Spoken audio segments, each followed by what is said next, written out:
Facing cancer doesn't mean you are now only the cancer patient. So often we hear those with cancer share the need to feel seen, to feel understood, and not feel alone. So whether you are facing cancer yourself or supporting someone who is, join us. My name is Susan Larkin. We are Facing Cancer Together.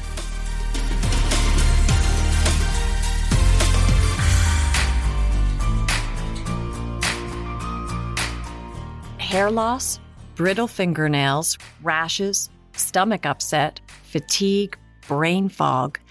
It's just a short list of the many side effects someone may have told you was normal. But there's nothing normal about it. Dr. Margaret Fitch, oncology nurse and a leading researcher in psychosocial support, will join us. But first, let's hear from those with lived experience. Talk about that word, normal. People like Natasha Ward.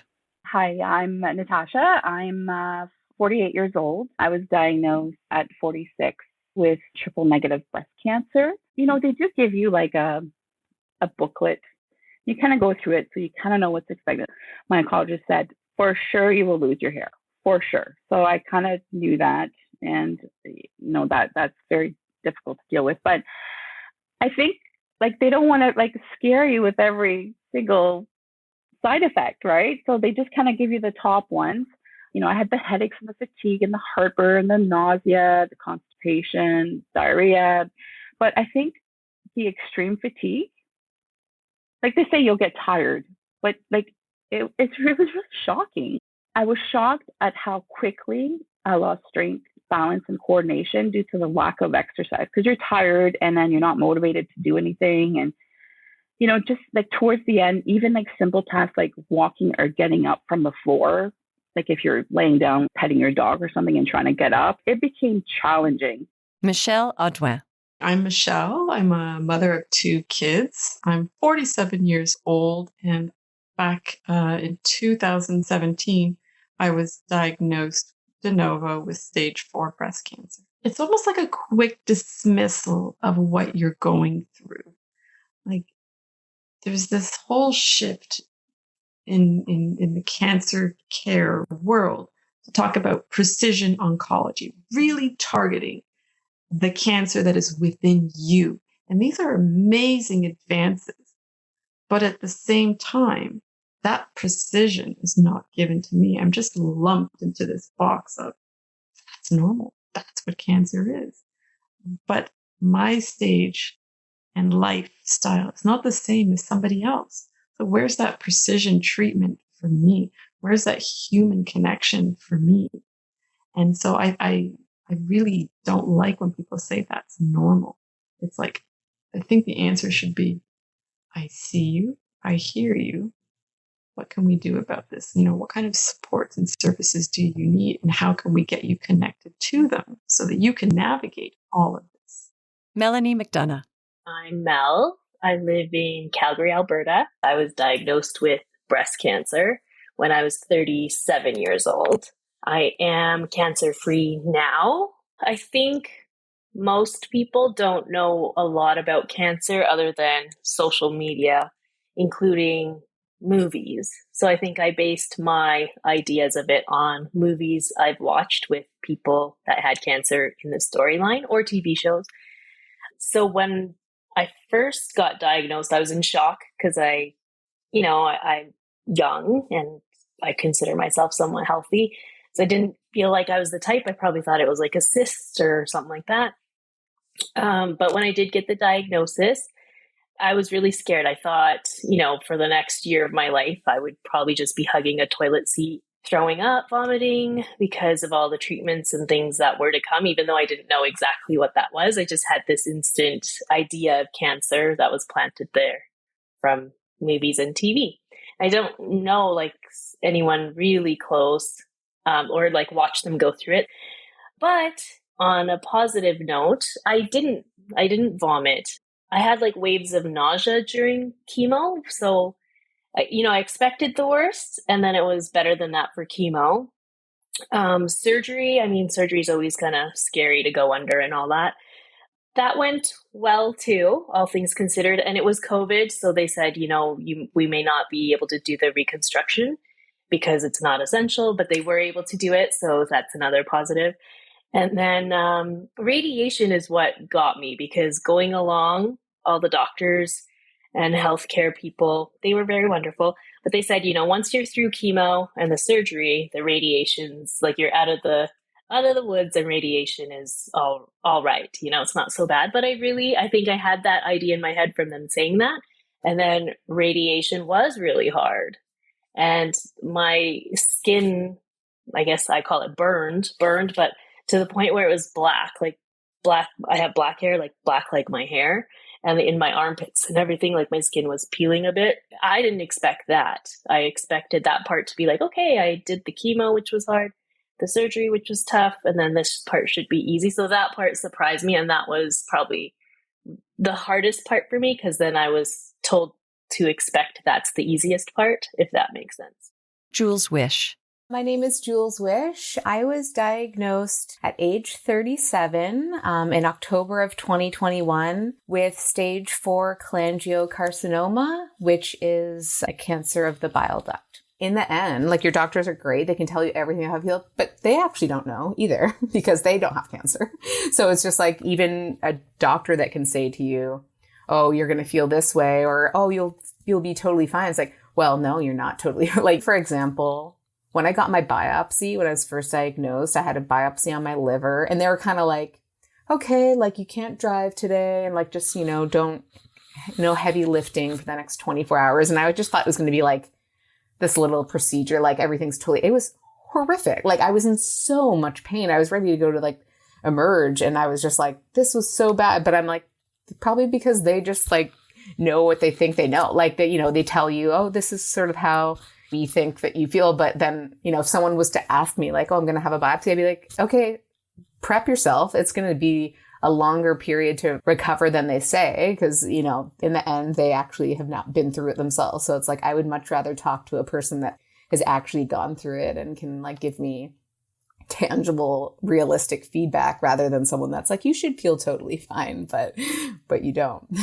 I mean, the side effects are just inch thick printout of all the things that can happen to you. There's so many different things, but realistically, there's only specific ones that you really probably truly will feel. And I think if you connect with someone that was on that same chemo or treatment as you, they can really chime in and provide, you need these things, you should try these things, or they worked for me, or consider this. And I find that just so much more helpful. And now let's hear from Dr. Margaret Fitch. My name is Margaret Fitch, and I have a nursing background. I am currently a professor at the University of Toronto here in Canada, and my expertise has been in the area of oncology nursing, and particularly on the psychosocial or the emotional side of cancer. So I'm delighted to be here, and I do look forward to our conversation, Sue. There's a phrase we hear a lot in the healthcare space now, which is called person-centered care. It used to be patient-centered care, but I noticed you like to say person-centered care. What is that, and why is that important? Well, that's an interesting shift over the years, I would say. In the beginning, as you say, we did talk about patients, and there was almost an underlying set of assumptions about what it meant to be a patient. A good patient was often described as someone who didn't ask questions, who followed all the advice that the healthcare professional provided, who was comfortable waiting for maybe hours for appointments, didn't complain, didn't speak out about something that was happening. Those were kind of the underlying assumptions. But I think over the years, we've begun to realize that the individuals we were calling patients are actually individuals, and they have a mind of their own. They have ideas about their health, their well-being, and we began to realize that we have to work more in partnership. We can't think that doctors know it all, nurses know it all, social workers know it all, but rather we have to start thinking with the person who is really the expert on their own lives, and they're expert really about what they want to happen in their lives. So it really began pushing our language, pushing our assumptions. And I want to think that the idea of using person-centered care is really calling us to listen, to work in partnership, to understand what that person's life is like, and how any of the suggestions we might make as healthcare providers are going to impact, that we have to work with them in terms of what's going to be most effective for them. So the idea of person-centered means we're thinking about an individual who is unique, who has a unique reaction to what's going on in their health illness continuum. And hopefully that's shifting some of our thinking, our expectations, our communication, and our interactions with people. And what advice would you give to someone if they're going through this medical system and they're not feeling like they are receiving that person-centered care, or they're feeling, maybe we've been conditioned to not ask questions. Maybe we've been conditioned to not speak up. What role would you suggest, or what are some things you suggest that a patient could take, a person could take, I'm going to correct myself, to feel confident and comfortable in asking those questions that they might have? I think the first thing is recognizing they can ask the questions. And even though it may be difficult, even though it may be hard to get the words out, they have the right to ask those questions, the right to information about their care, about their disease. One of the things I have suggested to people in the past is to write down the questions at home. When you're in your own home, you're comfortable, you're relaxed, maybe it's easier to think what the questions might be. So writing them down. And then when you're with a healthcare professional, actually saying, I have questions I would like to ask of you. And just being firm and confident that it is your right to ask those questions. In all honesty, if the appointments are short with a physician, I suggest that people speak to their nurse and ask if they could speak with her or him, and if they could speak with the doctor and get some answers to some questions. So I don't think it's one strategy. I think it might be a number of strategies that have to be used. One of our ambassadors or our interviewees was talking about being told, oh, this is normal. Oh, you're going to lose your hair. That's normal. You're going to feel sick. That's normal. You're feeling uncertain right now. That's normal. And it just felt like, no, it's not normal. Well, it's very interesting that you make that observation, because I have just learned something new myself. We were engaged under the auspices of the Canadian Partnership Against Cancer with a large Canada-wide survey. And in that survey, we were asking people who were about 1 to 3 years after the finish of their primary treatment. We were asking them, what kind of assistance do you want? Did you reach out for assistance? And we learned that a great number of people who did not reach out said, I was told it was normal. So they're actually not reaching out for help because of that concept of normality. But what I think is that as healthcare professionals, we need another part to our sentence. So it's one thing to say it's a common experience for individuals in your situation, but there is help available. And I think that's the part that we're perhaps not emphasizing as much.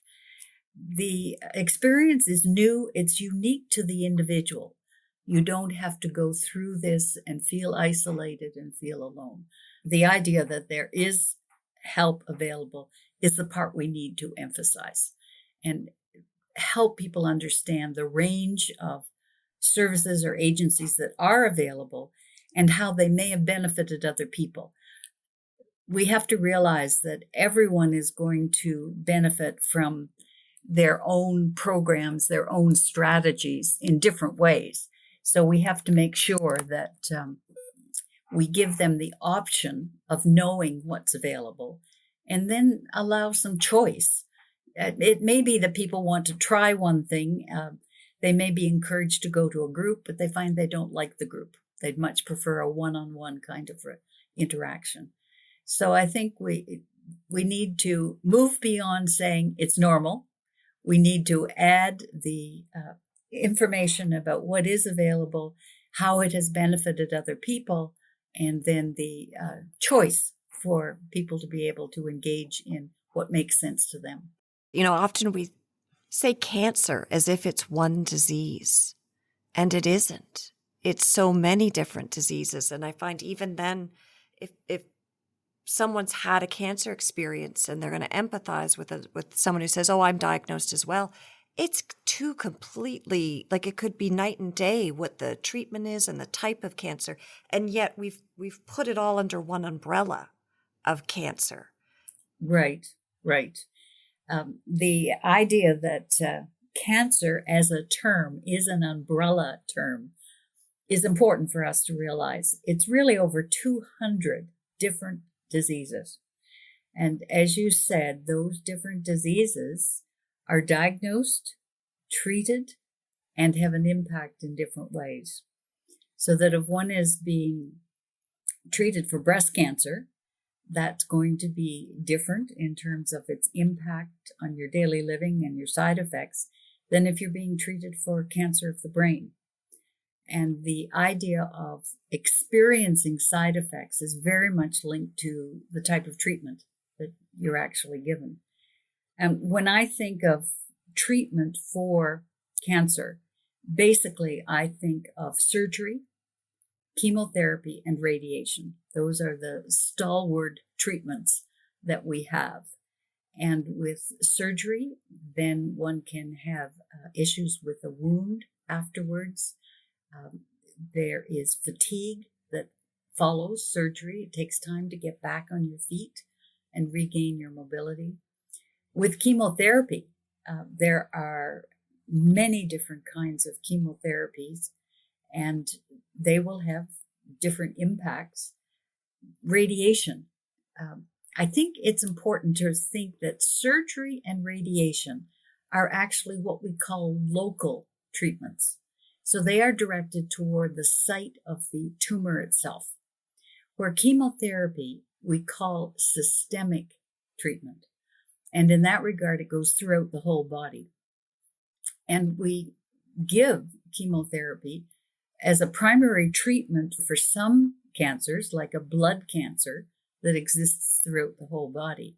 But we give it as an extra treatment to deal with little cancer cells that might have broken off from the main tumor. One of the characteristics of cancer is that the cells can break off and travel to another part of the body. We call that metastatic spread. And in that regard, even if a tumor is removed, you want to make sure that those other cells that might have traveled to other parts of the body are actually killed. And in that regard, then the chemotherapy. But if you are getting chemotherapy, then one of the issues is that it not only affects the cancer cells, it also affects cells that are growing rapidly, that are normal, that are that should be growing rapidly. Yes. So if you think of some of the side effects like nausea or vomiting or diarrhea, those are the cells of the bowel, the cells of the mouth. Hair loss, for example, that's another one of the normal body cells that grow very quickly. So the chemotherapy actually can impact those as well. and thus some of the side effects. I think what we're beginning to see is what we call targeted therapy, where in fact we've seen the development of drugs that target or only pinpoint the tumor and leave some of the regular body cells alone. And that's beginning to be the direction for some of our systemic therapy. So that's very encouraging to hear at this point in time. Anyway, getting back to your idea that there are different types of cancer cells, they are treated in different ways. The side effects are going to be related to the type of treatment. And in that regard, then it is hard to compare one experience to another. We'll hear more from Dr. Fitch in a few upcoming episodes. We hope you're enjoying the series so far. Before we talk to Dr. Fitch, you heard a little bit from Jules Wish in this episode. Next up is Jules's full story on living with cancer, sharing the ups and downs with 5,000 plus Instagram followers, and with her family, all while living life day to day. Please share the Facing Cancer Together podcast with anyone in your life facing a cancer diagnosis or caring for someone who is. And if you're interested in learning more about Look Good, Feel Better and our workshops, visit us at lgfb.ca.